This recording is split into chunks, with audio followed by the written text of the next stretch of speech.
नमस्कार, मैं हूं श्रीनिवास सिरमल्ले। आप देख रहे हैं टीएस टीवी न्यूज। आइए देखते हैं शहर के ठाणे के काशीनाथ गानेकर हॉल में मंजू प्रीतम गुलरजा ने लिखित पल जो फिर नहीं आते पुस्तक का उद्घाटन किया गया, जिसमें अतिथि के रूप में डॉक्टर विजय के साथ कई लोग उपस्थित हुए। इस कार्यक्रम का सूत्र संचालन व आयोजन मंजू गुलरजानी के पुत्र व पुत्रियों द्वारा किया गया।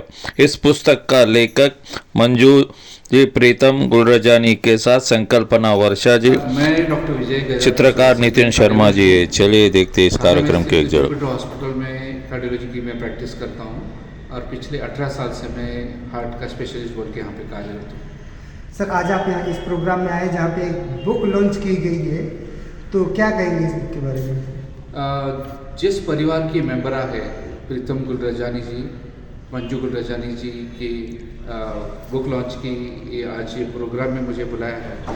इस परिवार से मेरा एक घरेलू नाता है। अभी स्वर्गवासी प्रीतम जी नहीं रहे, उनकी पत्नी मंजू जी, उनसे मेरा दिली रिश्ता है। मैं उनका कार्डियोलॉजिस्ट भी रह चुका हूँ और कार्डियोलॉजिस्ट हूँ और इस परिवार का डॉक्टर बोल के इस हैसियत से मैं यहाँ पे आया हूँ।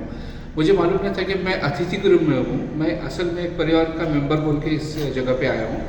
आज इस बुक लॉन्च की कार्यक्रम में मुझे शामिल होकर एक नया अनुभव मिला है कि ऐसे प्रोग्राम में मैं कभी आया नहीं था कि कोई बुक लॉन्च के प्रोग्राम में मुझे आज प्रथम अनुभव मिला है और बहुत आनंद हुआ है। प्रोग्राम अभी भी चालू है, आखिरी पड़ा हुआ है प्रोग्राम का, लेकिन मुझे यहाँ बुलाया गया मीडिया बाइट के लिए, तो मैं इस मीडिया बाइट के लिए आपके सामने सब श्रोताओं के लिए मैं आया हूँ और बहुत आनंद हुआ।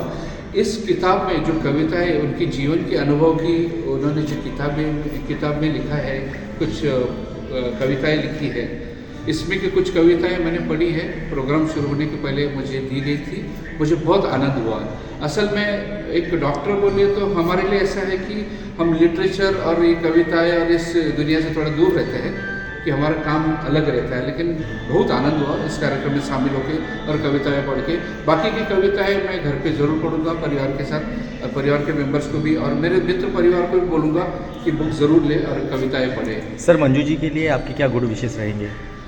देखिए, अभी मैं तो परमात्मा से ही प्रार्थना करूँगा। सब लोग डॉक्टर को भगवान कहते हैं, तो मैं तो यही कहूँगा कि डॉक्टर भगवान नहीं होते, लेकिन भगवान की चुनिंदा मेंबर में से है कि जो परमात्मा ने हमें अपॉर्चुनिटी दी है सर्व करने के लिए। समाज के केवल एक ही कुटुंब का नहीं, मैं सभी समाज के लिए एक डॉक्टर बोलते हूँ, लेकिन मैं दिल से प्रार्थना करता हूँ कि इस परिवार के हर मेंबर को लंबी ज़िंदगी मिले, अच्छा स्वास्थ्य हासिल हो। और ये गुलरजानी माँ जी, जिनको माँ जी कहता हूँ, जब भी हम मिलते हैं तो मैं उनको एक हक करता हूँ और हमारी बाकी की आगे की बातें शुरू होती है। उनको बहुत लंबी ज़िंदगी मिले, अच्छा स्वास्थ्य। मंजू जी को तकरीबन पिछले 15 साल से जान रहा हूँ। जब हम BCF में इकट्ठे थे, वो पहले से मेंबर थे, मैं बाद में मेंबर बना, मगर मिलने के से हमारा दोनों का रैपो जो था एकदम ऐसे इस्टेब्लिश हो गए जैसे कि कोई भाई होते हैं। तो ऐसी स्टेज आ गई कि Pritam became like a friend, philosopher and guide. उनके साथ में मंजू जी से भी काफ़ी फिर हमारा अच्छा फिर अपना चलता रहा। तो आज का प्रोग्राम देख के पुरानी यादें, जो उनका नाम है पल, वो पल हमें भी याद आ गए जो पिछले उनके साथ हमने बिताए थे। मंजू जी के साथ, प्रीतम जी के साथ, अविनाश और वर्षा तो बच्चों जैसे हम बड़े थे। सर, तो अभी आपने जो वहाँ पे देखा, जो कुछ कविताओं को पढ़ के सुनाया गया, उसके ऊपर कुछ एक्ट भी किया गया, तो कैसे लगी आप उन कविताओं को देख के और सुनकर? क्या आपके मन में क्या विचार है? मतलब बहुत अच्छा लगा और पिछले कई अपने आप को उनके साथ जो ना जैसे अपना लगाते हैं अपना, वैसे लगा। आज के कार्यक्रम के दो उद्देश्य हैं। एक तो मैं कहूँगा बेटे के तौर पे मेरा ये एक उद्देश्य था आज का कि मेरी माँ को सम्मानित किया जाए, क्योंकि हर बेटा, हर बच्चा अपने माँ से बहुत प्रेम करता है, लेकिन मैं सही में ये मानता हूँ कि मेरी माँ में बहुत सारे गुण हैं। तो समाज में ये बताना है लोगों को कि age is not a limitation, कि किसी भी एज में कोई भी कुछ भी कर सकता है। और अगर सिर्फ अपने अंदर जो है सारे अनुभव जो है उसको थोड़ा व्यक्त करें, थोड़ा एक्सप्रेस करें, बाकी लोग कितना कुछ सीख सकते हैं उसमें से। मेरी मदर कोई बड़ी पोएट है या कुछ है, माँ है, अच्छी माँ है, खाना अच्छा खिलाती थी। तो बैंक की ऑफिसर थी, 29 years she was officer in bank of India. Started as a trainee और ऑफिसर बन गई वो वहाँ पे, फिर वॉलंटियर रिटायरमेंट लिया उन्होंने। तब तक तो हमें कुछ पता नहीं था कि उनमें क्या गुण है, क्या टैलेंट। बाद में पता चला कि वो जब 10 साल की उम्र की थी, उन्होंने ऑल इंडिया रेडियो में कार्यक्रम किए थे, वॉइस ओवर का काम किया था, वहाँ पे कुछ परफॉर्मेंस नाटक भी किए थे, लखनऊ में, कलकत्ता में उन्होंने एज अ चाइल्ड आर्टिस्ट। वो सब छोड़ दिया उन्होंने, जो घरेलू रिस्पॉन्सिबिलिटीज़ है, जो जिम्मेदारियाँ हैं, माँ की जिम्मेदारियाँ वो संभालने लगे। फिर बाद में हमें पता चला कि अरे माँ लिखती भी है, कि उनके कुछ कागज़ जैसे मिले हमें, उनसे बातचीत जब हुई तो ये सब उसको इकट्ठा करके एक बुक में बना के कि इसका सेंट्रल थीम जो है वो है कि हर पल को हमें जीना चाहिए, याद रखना चाहिए और उससे कुछ सीखना चाहिए। ये इसका सेंट्रल थीम है। तो कुछ पल जो है वो बुरे भी होते हैं, सुख होता है, दुख होता है, लेकिन हर चीज़ से हम कुछ सीख सकते हैं और कुछ पा सकते हैं, हासिल कर सकते हैं और आगे बढ़ सकते हैं। सर जी क्या लगता है दिलों पर क्या असर करेगी सर, क्या विचार आप? मैं तो कह सकता हूँ कि मेरे दिल पे क्या असर कर रही है, और बाकी यहाँ पे जो लोग आए हुए हैं ये तो बहुत अच्छा लग रहा है जिस तरह से ये पेश किया गया है। मुझे लग रहा है कि ये लोगों के दिल को छुएगा, क्योंकि काफ़ी सिंपल है। और वो जैसे कविताएं जो है, मुझे एक्चुअली मैं या तो समझ नहीं सकता हूँ या मैं कभी बोर हो जाता हूँ क्योंकि मैं समझ नहीं सकता हूँ, लेकिन ये कविताएं जो है वो इतनी सरल है, इतनी पावरफुल है और इतने सिंपल बातों के ऊपर है कि मुझे लगता है कि लोगों के दिल को छुएगा ये। Paul Harris fellow, honorary Paul Harris fellow का अवार्ड खिताब मिला है मुझे, जो मेरे लिए बड़ी गर्व की बात है, क्योंकि मेरा परिवार जो है वो रोटरी इंटरनेशनल से काफ़ी समय से जुड़ा हुआ है। मेरे पिताजी 50 साल से और मेरी माताजी 50 साल से रोटरी से जुड़े हुए हैं। मैं रोटरी इंटरनेशनल स्कॉलरशिप लेकर अमेरिका गया था, तो रोटरी के साथ काफ़ी मेरा कनेक्शन है। रोटरी क्लब्स में विश्व भर में सेमिनार देता हूँ, तो मेरे सारे कॉन्ट्रीब्यूशंस या मेरे जो सेमिनार्स में देता हूँ वहाँ पे और समाज में मैंने जो काम किया है उसकी वजह से उन लोगों ने ये बड़ा ऑनर दिया है। वो कहते हैं Paul Harris fellow. President Jimmy Carter से लेके बहुत सारे लोगों को ये अवार्ड मिला है पॉल हैरिस फेलो का, जो आज मुझे सम्मान किया गया। I am very happy. क्या मैसेज देना चाहिए अविनाश जी? भारत की जो संस्कृति, मैं विश्व भर घूमता हूँ, 15 दिन में रहता हूँ यूरोप और अमेरिका में, 15 दिन में रहता हूँ भारत में। तो ये मेरा लाइफ स्टाइल है, क्योंकि विश्व भर में मैं ये मोटिवेशनल स्पीचेस वगैरह देता हूँ अलग अलग कंपनियों में। तो जितना बाहर घूमता हूँ उतना मुझे घर की मुर्गी कहेंगे, घर की दाल जो है मुर्गी जैसे लगती है। भारत की संस्कृति जो है उसमें इतना कुछ है जो हमें विश्व को सिखाना चाहिए, इसलिए हमें विश्व गुरु बनना चाहिए वापस फिर से। माँ बाप जो है वो बच्चों को जब वो निर्बल होते हैं उनको वो संभालते हैं, पाल पोस के बड़ा करते हैं, तो ये बच्चों का कर्तव्य है कि वो अपने माँ बाप के लिए भी कुछ करें, ना कि वो वेस्टर्न फिलोसफी की उनको ओल्ड एज होम में भेज रहे या उनके साथ बुरा बर्ताव करें, ये गलत है। तो ये हम मानते हैं तो ये हम करते हैं। इससे अगर कोई प्रेरित होके वो भी अगर करने लगे और अपने माँ बाप को आदर देने लगे और उनको बहुत सारा ढेर सारा प्यार देने लगे तो मैं तो खुश रहूँगा अगर ये होगा। मैं ऐसा बताना चाहती हूँ कि बचपन से ही मुझे साहित्य में, कविता में, नाटक में बहुत ही रुचि थी और लखनऊ में थी मैं, तो उर्दू शेर व शायरी, वहाँ की नज़ाकत, उससे मैं बहुत ही इम्प्रेस हो गई थी। और जब मैं लखनऊ में थी तो ऑल इंडिया रेडियो में पार्टिसिपेट करती थी, रेगुलरली उनके बच्चों का प्रोग्राम होता था, वहाँ मैं जाती थी, ड्रामा वगैरह में पार्ट लेती थी।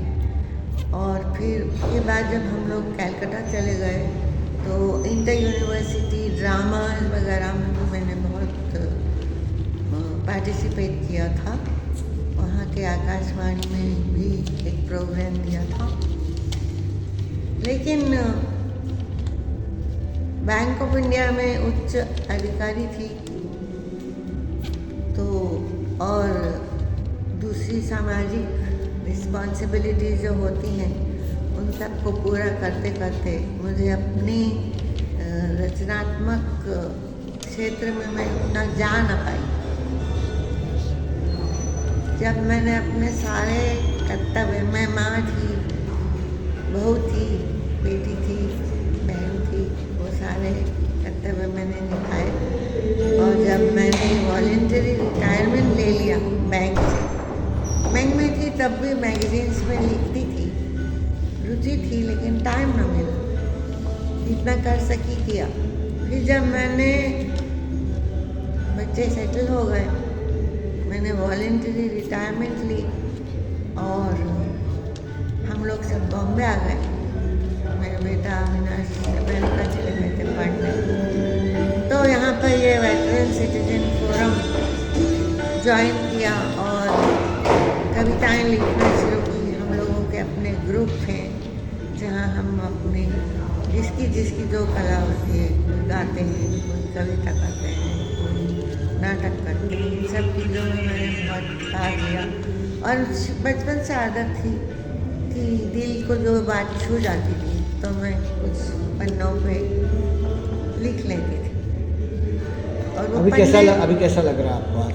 आज बहुत ही अच्छा लग रहा है कि किस तरह से उन्होंने हमारे बच्चों ने हमारे सारे पलों को समेट कर एक काव्य संग्रह के रूप में पुस्तक छपा दी है और ये इतना बड़ा कार्यक्रम किया है।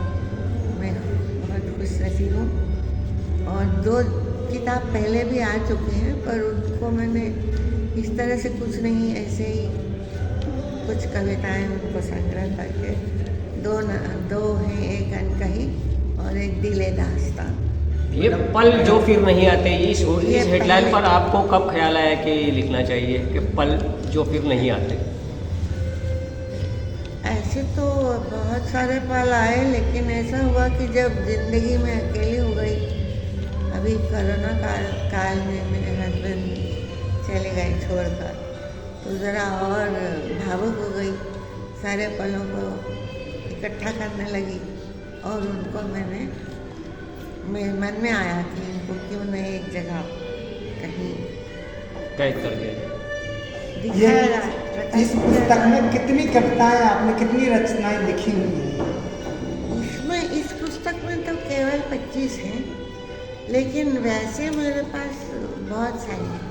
क्या लग रहा है आपको, ये पुस्तक जो अभी आपकी संस्करण आ चुका है, इसके अलावा और भी कोई पुस्तक लिखने वाली है आपको? और भी कोई पुस्तक के बारे में? ऐसा है कि हाँ, मैं लिख भी रही हूँ। मैं एक्चुअली अपनी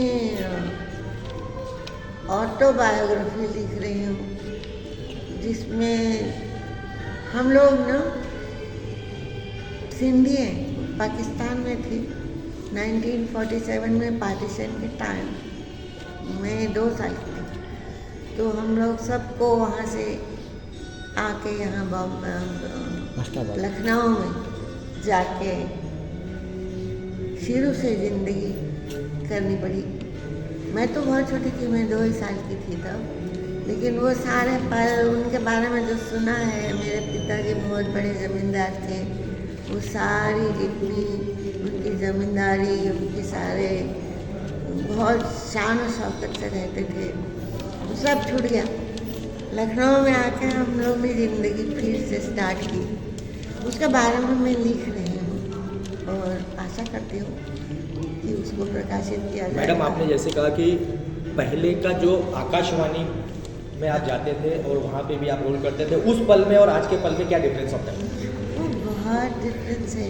तब मैं बच्ची थी, बच्चों के प्रोग्राम में भाग लेती थी, लेकिन आज इस उम्र में इतने सारे अनुभव हुए और ख्यालों में भी बहुत ही ख्याल परिपक्व हो गए हैं, सोचने की क्षमता बढ़ गई है, थोड़ी दार्शनिक हो गई हूँ, बहुत फर्क है।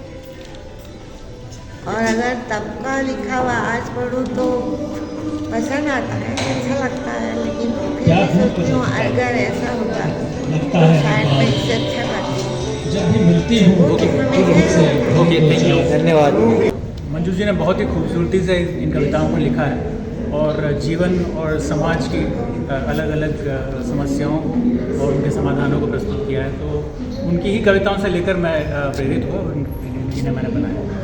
जब ये इस किताब में लिखने में आपकी क्या भूमिका रही, लिखने में, छपने में, डिजाइनिंग में आपकी क्या भूमिका है? लिखने में मेरी कोई ज़्यादा योगदान नहीं है, केवल प्रकाशित करने में और इसकी डिज़ाइनिंग में ज़रूर मेरा हाथ रहा, मेरा योगदान रहा। इसमें जो इसमें चित्र लगाए गए हैं कविता के साथ में दूसरे पेजों पे जो चित्र हैं, वो चित्र सर्च आपने अपनी मर्जी से किए या किसी की राय से?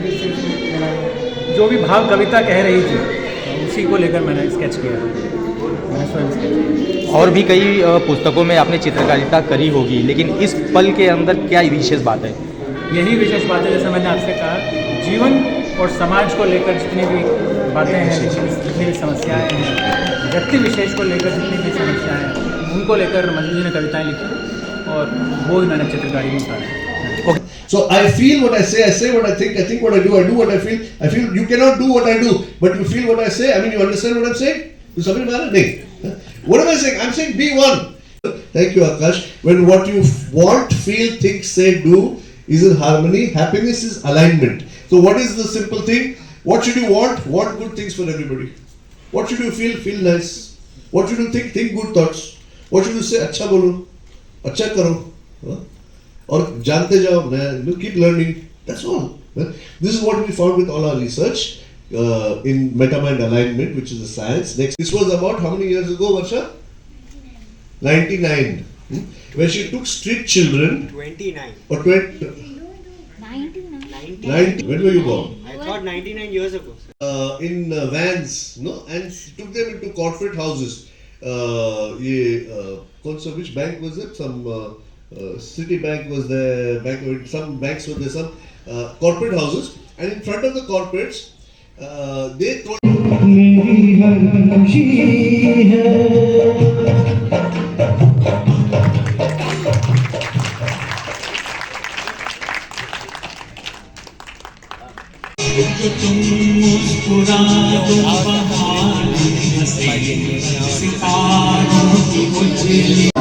ज़मीन पे हम आसमां पे है खुदा, ज़मीन पे हम आज कल वो इस तरह देखता है हम, आसमां पे है खुदा और ज़मीन पे हम आज कल वो इस तरह देखता है हम, आसमां पे है खुदा।